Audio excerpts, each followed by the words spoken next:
My name is Gail, 34 years old, and I thought I knew everything about my husband Marcus until the night he stood in front of 200 guests at his company gala and introduced another woman as his real wife. I stood there in my evening gown, champagne glass trembling in my hand, watching my entire world collapse in seconds. The woman beside him wore diamonds I never owned and a smile that said she had already won. Before we begin this story, where are you watching from? Please hit that like button and subscribe if you want to hear how my billionaire father made my husband regret the cruelest betrayal imaginable. 10 years ago, I met Marcus at Harvard Law School during our second year. He was brilliant, ambitious, and completely broke. While other students drove luxury cars their parents bought them, Marcus worked 3 part-time jobs just to afford textbooks. I found him one evening in the library, fallen asleep over his constitutional law notes, with an empty cup of instant noodles beside him.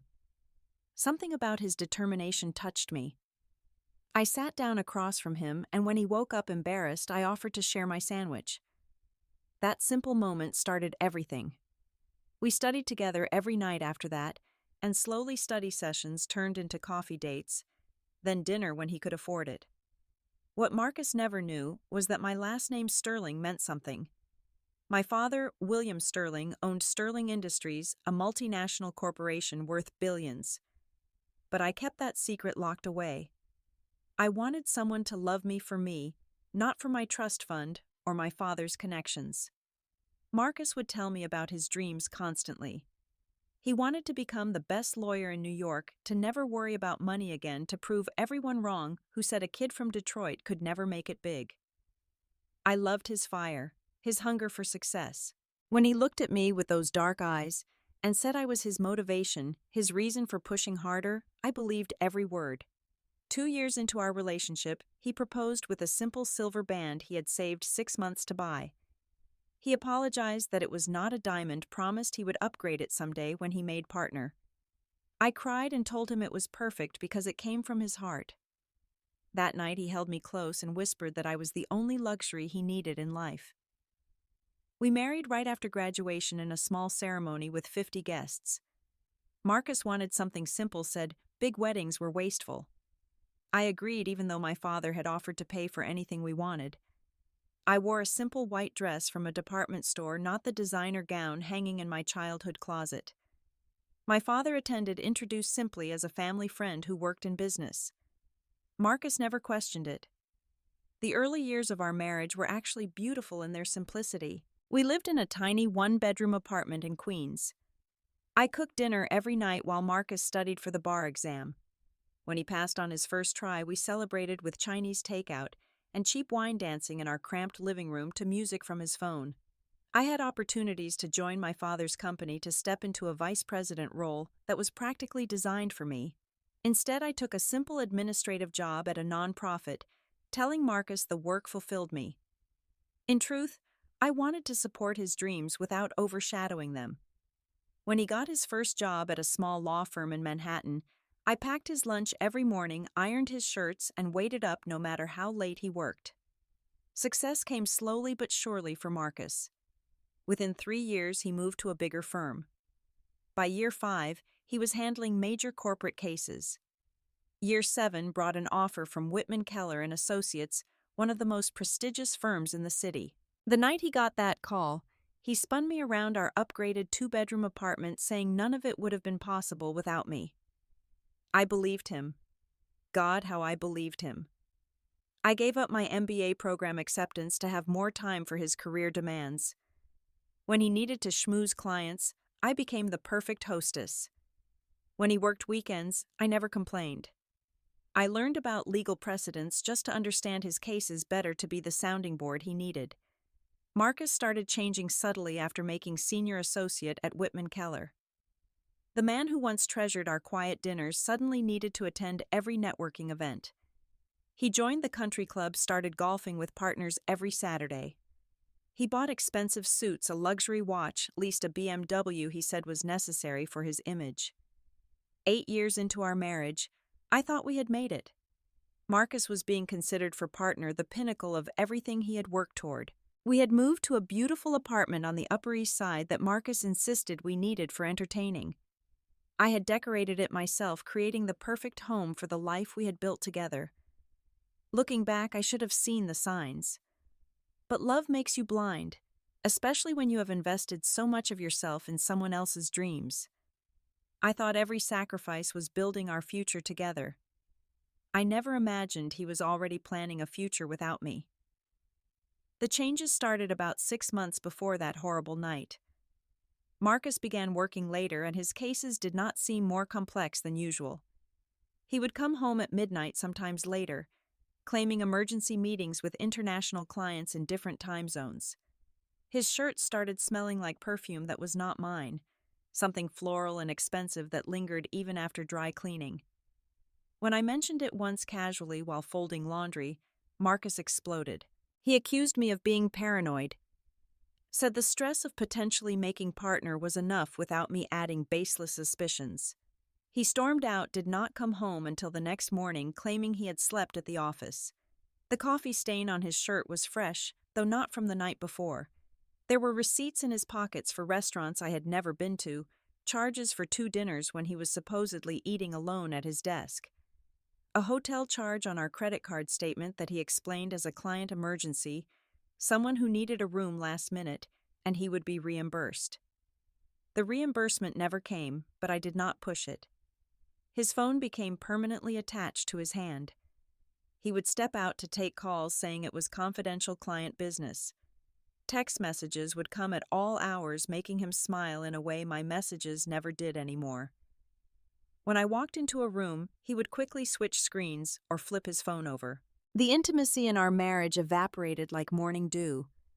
He stopped kissing me goodbye, stopped asking about my day, stopped noticing when I wore something new or cooked his favorite meal. When I suggested date nights, he said I needed to understand that making partner required total commitment. When I tried to initiate romance, he claimed exhaustion or stress. I started trying harder, thinking the problem was me. Maybe I had let myself go while focusing on supporting him. I joined a gym, got highlights in my hair like the wives of other partners at his firm. I bought new lingerie that stayed unworn in the drawer. I studied the Wall Street Journal to have more interesting conversations about his work. Nothing helped. If anything, Marcus grew more distant. He started criticizing things he once loved about me. My cooking was too simple, my conversation topics too domestic, my clothes too conservative. He suggested I should do something with myself instead of just being a housewife, even though he had asked me to leave my job 2 years earlier to better support his career. The loneliness was crushing. I would lie awake listening to him breathe, wondering where the man I married had gone. This stranger in my bed looked like Marcus, sounded like Marcus, but the soul I had fallen in love with seemed to have vanished. I started to doubt myself, wondering if I was imagining problems that did not exist. 3 weeks before the gala, Marcus came home with an energy I had not seen in months. He was excited, almost giddy, talking about the partnership announcement that would happen at the annual company celebration. He held my hands, looked into my eyes for the first time in forever, and said this event would change everything for us. He insisted I needed a new dress, something spectacular that would make everyone notice me. He actually came shopping with me, something he had not done in years, helping me pick out a $5,000 midnight blue gown that made me feel like royalty. He said I needed to look my absolute best because all eyes would be on us that night. I was pathetically grateful for his attention.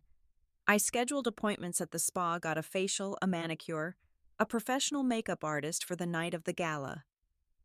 I practiced conversations in the mirror, determined to be the perfect partner wife. I convinced myself this was our renaissance, that once he made partner, he would relax, and we would find our way back to each other. The day of the gala. Marcus was gone before I woke up.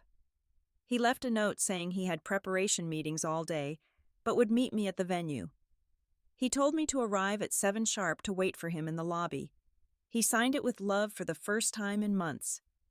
I held that note like a lifeline, proof that everything would be okay. I spent the entire day preparing. My hair was styled in an elegant updo that took 2 hours to perfect. The makeup artist created a look that was sophisticated yet natural. The gown fit perfectly, and the diamond earrings my mother had left me completed the ensemble. When I looked in the mirror, I saw someone who could stand beside a law firm partner with pride. The taxi ride to the Ritz-Carlton felt like heading to my own renewal ceremony. I imagined Marcus seeing me, remembering why he had fallen in love with me. I pictured us dancing, him whispering apologies for being distant, promising things would be different now. I was so naive, so desperate to believe in the fairy tale I had constructed. The Ritz-Carlton ballroom was magnificent that night, decorated in silver and gold with crystal chandeliers, casting prismatic light across the crowd. I arrived at exactly 7, my heart racing with anticipation. Marcus was already there, looking devastating in his new tuxedo, greeting guests near the entrance. When he saw me, his face lit up in a way that made my chest tighten with hope. For 30 minutes, everything was perfect. We stood together, welcoming colleagues, partners, and clients. Marcus kept his hand on my lower back, introducing me proudly as his wife. People complimented my dress, our relationship, saying we looked like the perfect couple. I floated on those moments, feeling like we had finally found our rhythm again. Then Marcus leaned close and whispered that he needed me to get him a drink from the bar, saying he could not leave his position as more senior partners were arriving. It was such a simple request.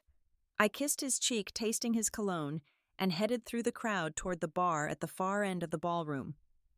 The bartender was swamped, and it took nearly 10 minutes to get Marcus's scotch and my champagne. I balanced both glasses carefully as I made my way back through the increasingly packed room. I could see a crowd gathered where we had been standing, probably congratulating Marcus on his upcoming promotion. But as I got closer, I saw her. She was wrapped in a red Versace gown that probably cost more than our first car, diamonds dripping from her neck and wrists like frozen waterfalls. Her perfectly manicured hand rested possessively on Marcus's arm while he gazed at her with the adoration he once reserved for me. My feet kept moving forward, even as my brain screamed at me to stop. I watched Marcus turn to Harold Whitman, the founding partner, and heard the words that shattered my world into irreparable pieces. His voice carried clearly across the space between us, as he said with unmistakable pride that this was Sophia, his real wife, the woman who truly understood his ambitions. The champagne glass slipped from my numb fingers, shattering against the marble floor with a crash that made everyone turn. There I stood in my carefully chosen gown, staring at my husband, while he introduced another woman as his wife to the most important people in his career. The silence that followed was deafening. 200 pairs of eyes swiveled between Marcus, Sophia, and me. Someone whispered my name in recognition. Several people pulled out their phones, and I knew this moment would be preserved forever in the digital amber of social media. Sophia looked at me with calculating eyes, a small smile playing at her lips, like she had been waiting for this moment.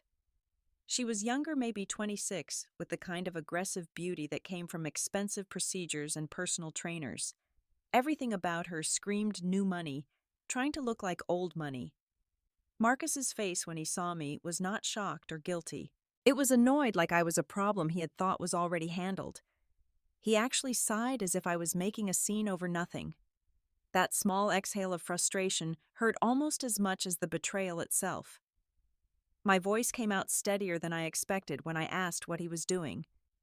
The words hung in the air between us, a challenge and a plea wrapped into 4 simple words. The crowd leaned in collectively, waiting for his response like spectators at a gladiator match. Marcus straightened his shoulders and spoke with the courtroom confidence he had perfected over the years. He said I needed to stop embarrassing myself, that we both knew our marriage had been over for months.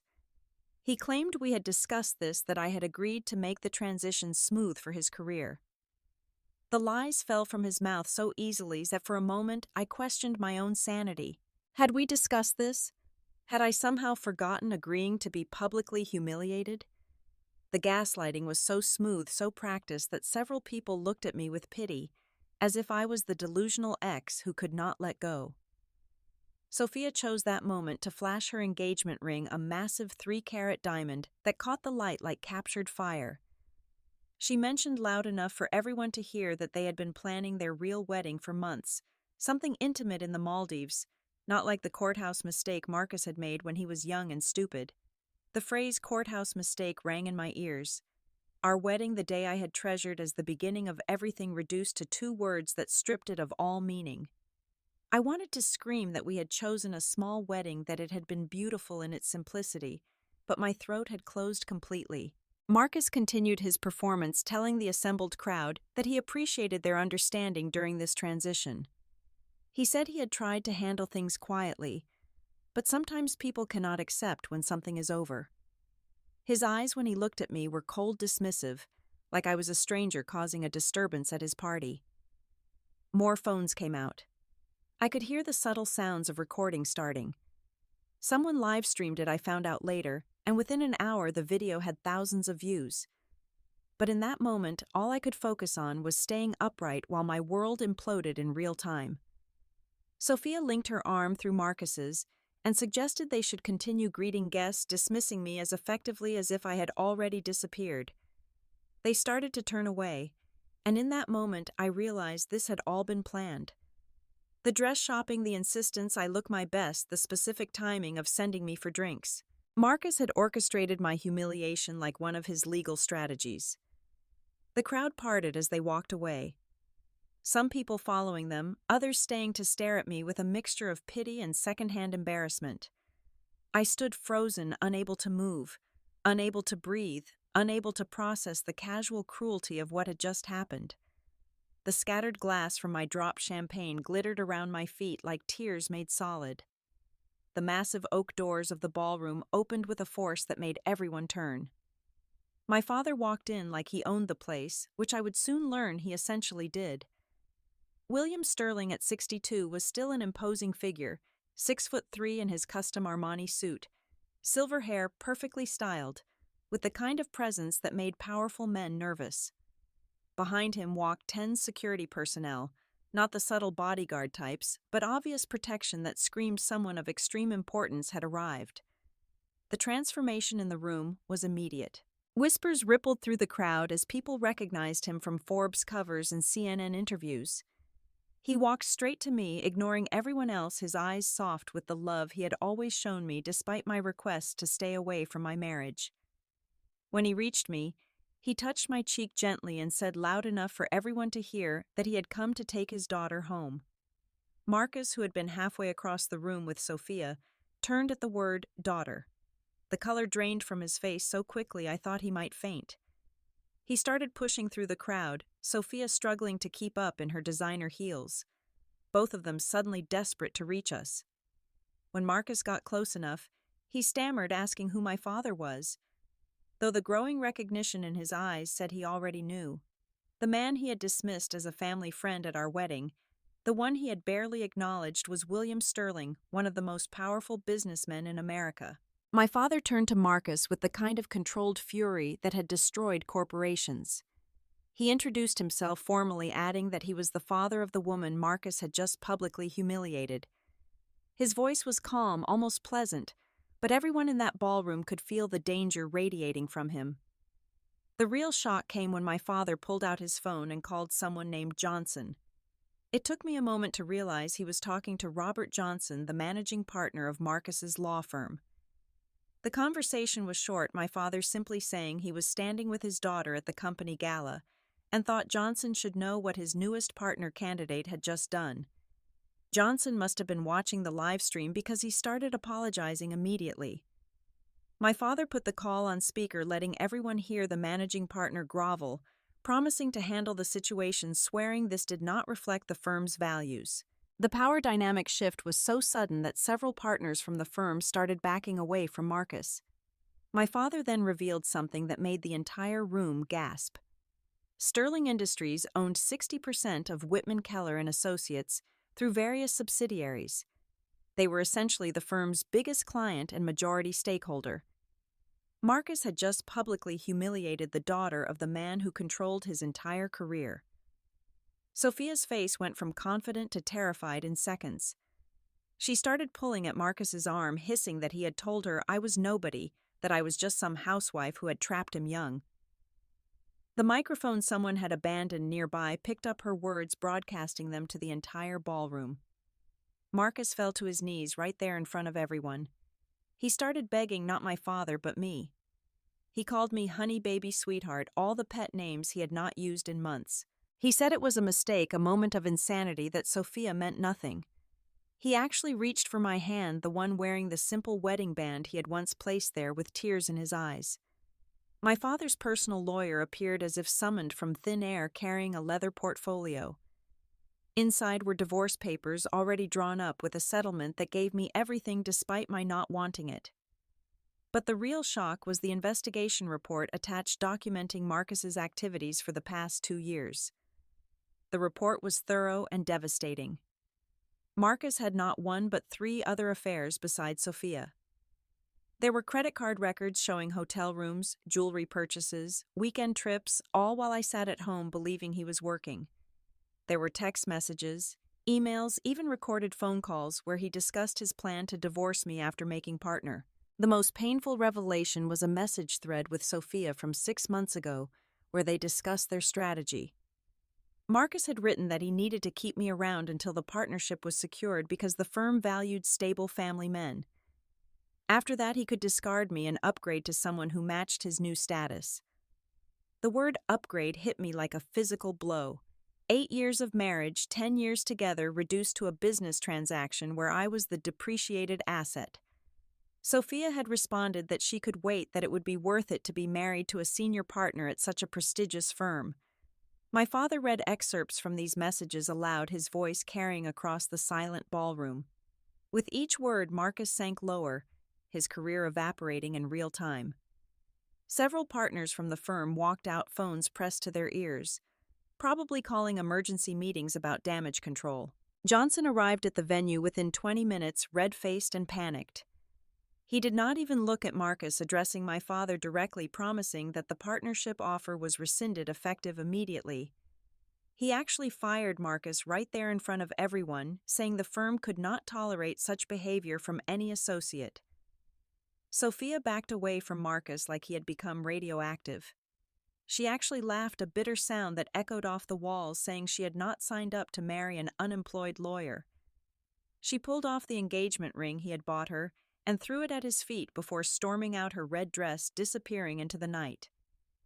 The security footage from the venue, which my father's team had somehow immediately acquired, showed Marcus and Sophia planning this specific humiliation earlier that day. They had rehearsed what he would say, how he would introduce her, even practiced the timing of when to send me away for drinks. It had all been choreographed for maximum impact. My father played this footage on his phone, letting those closest see the premeditation. Marcus tried to deny it, claiming it was taken out of context, but his own words condemned him. On the video, he laughed about how I would probably cry, how Sophia needed to be ready with tissues to mock me. The complete destruction of Marcus's professional life took less than an hour. Every firm partner avoided him, every colleague turned away, every client he had cultivated suddenly remembered urgent appointments elsewhere. He stood alone in the middle of the ballroom, the same space where he had planned his triumph, now the stage for his complete downfall. Something shifted in me as I watched Marcus's world crumble. The pain was still there, sharp and breathless, but underneath it something stronger emerged. I straightened my spine, stepped out of my father's protective shadow, and found my voice again. I told the room that they should know the truth about the last 10 years. My voice grew stronger with each word as I revealed that I was not just a housewife who had trapped Marcus Young. I had an MBA acceptance from Wharton that I declined to support his career. I had trust funds worth $50 million that I never touched because I wanted us to build something together. The crowd gasped when I revealed that several of Marcus's biggest clients had come through my connections. The Morrison Industries deal that made his reputation the CEO was my mother's best friend's son. The Hayward Group contract that got him promoted to senior associate, I had gone to boarding school with their general counsel's daughter.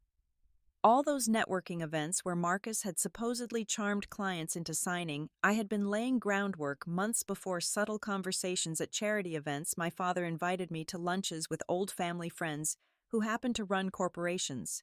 Marcus had thought he was building his career, but I had been the architect working invisibly in the background. I pulled out my own phone and showed text messages to my father from over the years' messages where I asked him not to interfere to let Marcus succeed on what he believed were his own merits.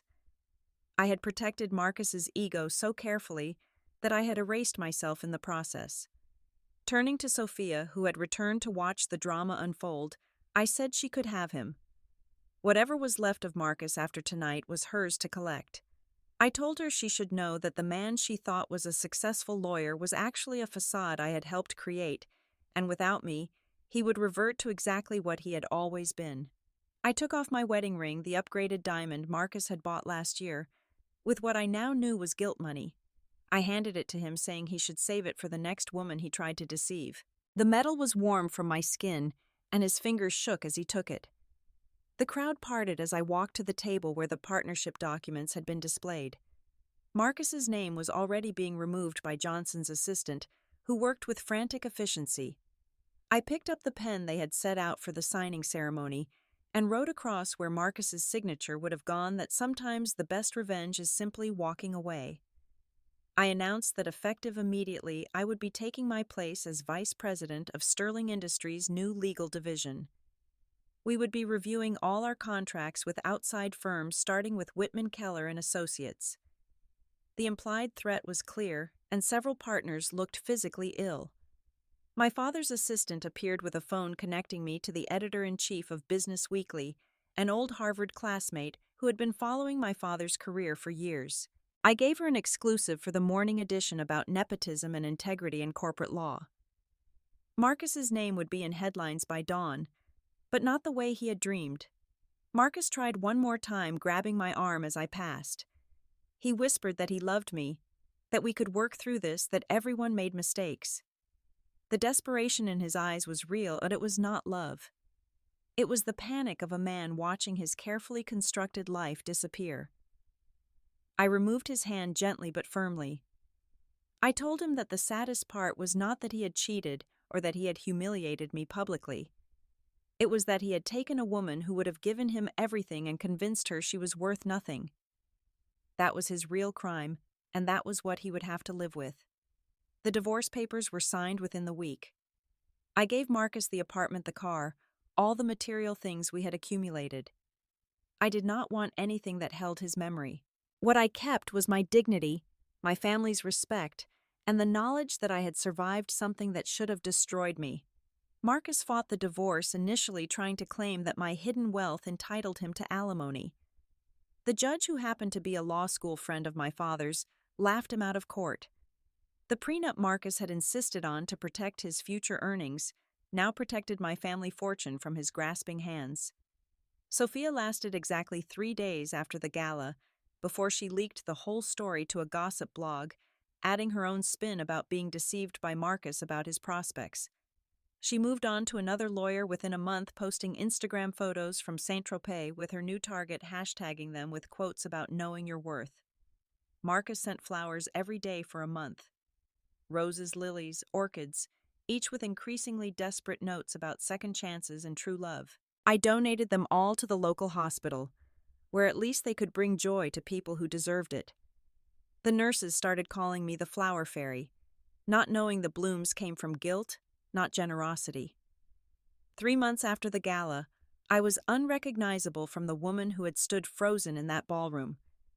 I had moved into the penthouse my father had bought years ago as an investment, a 3-story space with floor-to-ceiling windows overlooking Central Park. The sunrise from the master bedroom was spectacular, painting the sky in shades of pink and gold that felt like daily redemption.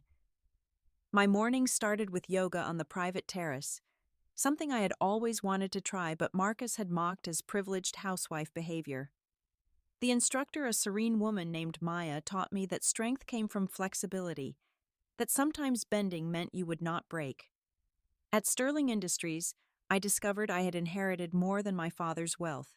I had his instinct for business, his ability to read people, his talent for seeing opportunities where others saw obstacles.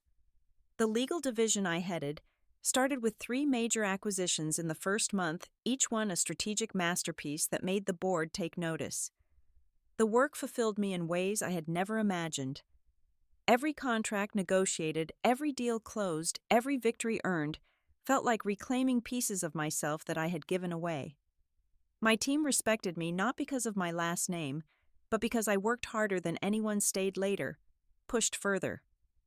I reconnected with Christine, my Harvard roommate, who had become a successful tech CEO.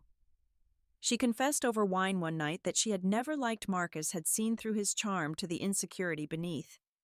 She had stayed quiet because I seemed happy, but she had always worried about me dimming my light for him. We started a monthly dinner club with other women who had survived similar betrayals. There was Catherine, whose husband had embezzled from her company. Linda, whose business partner and boyfriend had stolen her startup idea. Patricia, whose ex had tried to claim credit for the novel she had written during their marriage. These women became my tribe, my reminder that rising from ashes was not just possible but powerful. We called ourselves the Phoenix Club, meeting in each other's homes to share stories, strategies, and strength. What started as group therapy evolved into a powerful network that controlled billions in assets and influence. I also started therapy with someone my father recommended, a woman who specialized in betrayal trauma. She helped me understand that my desire to be loved for myself rather than my wealth was not wrong. The mistake was choosing someone who could not love anyone more than he loved himself. The charity work I threw myself into was not just about giving back but about giving forward. I established a foundation for women starting over after divorce, providing legal aid, career counseling, and financial planning. The first recipient was Marcus's former secretary, who had been fired for refusing his advances years before I knew about his affairs. Travel became my new therapy. I visited places Marcus had always dismissed as frivolous. Paris, where I spent a week at the Louvre. Tokyo, where I learned about resilience from ancient traditions. Bali, where I remembered what peace felt like. Each stamp in my passport was a declaration of independence. My father and I grew closer than we had been since childhood. He admitted he had wanted to intervene years ago but respected my wishes for autonomy. He saw how Marcus had slowly isolated me from my family, my friends, my identity, but he had waited knowing I would need to see it for myself. We started having breakfast together every Sunday, sitting in his garden discussing business and life. He taught me things about corporate strategy that business school never could. More importantly, he showed me that real power came from knowing your worth and never apologizing for it. The Forbes article that came out 6 months after the divorce was titled, "The Rise of an Empire's Daughter." It detailed my transformation from shadow supporter to industry force.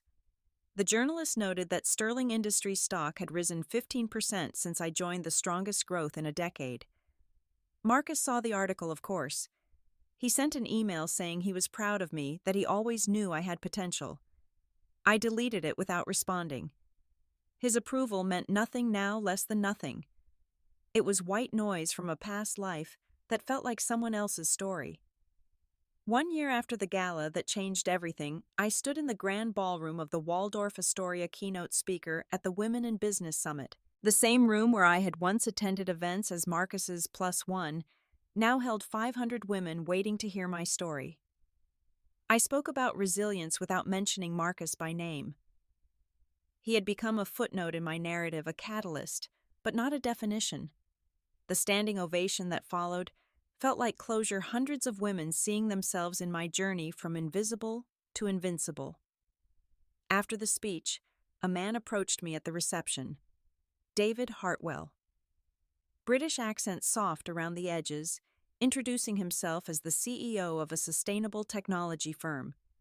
He had kind eyes, the sort that crinkled when he smiled genuinely, and he wanted to discuss a potential partnership between our companies. What struck me was how he listened when I talked. Not the performative attention Marcus had perfected in our early days, but real engagement, asking thoughtful questions, building on my ideas. When I mentioned environmental law challenges, he knew the specific statutes had worked through similar issues. David had his own story of loss. His wife had died of cancer 2 years prior, leaving him with an 8-year-old daughter named Emily. He spoke of her with a love that made his whole face transform, showing me pictures of a gap-toothed girl with his dark hair and her mother's smile. We met for coffee to discuss business, which turned into lunch to finalize proposals, which became dinner because the conversation flowed too naturally to stop. He never once mentioned my father's wealth, never seemed impressed by my family name. He was interested in my thoughts on sustainable technology, my vision for ethical business practices. 3 months into our friendship, David invited me to Emily's school play. She was playing a tree, he said, with mock seriousness, and it was apparently the most important tree in the entire forest. Watching him cheer wildly for his daughter's 3 lines melted something in me that Marcus had frozen. Emily was cautious around me at first, protective of her father in the way children become after loss. But when she found out I knew how to braid the complicated patterns she had seen on YouTube, she started requesting my presence at their Sunday dinners. Teaching her French braids became teaching her French, which became a standing weekly lesson. David never pushed for more than I was ready to give. Our relationship evolved organically, built on respect and genuine affection, rather than need or ambition. When he finally kissed me 6 months after we met, it was soft and sure, nothing to prove, just connection.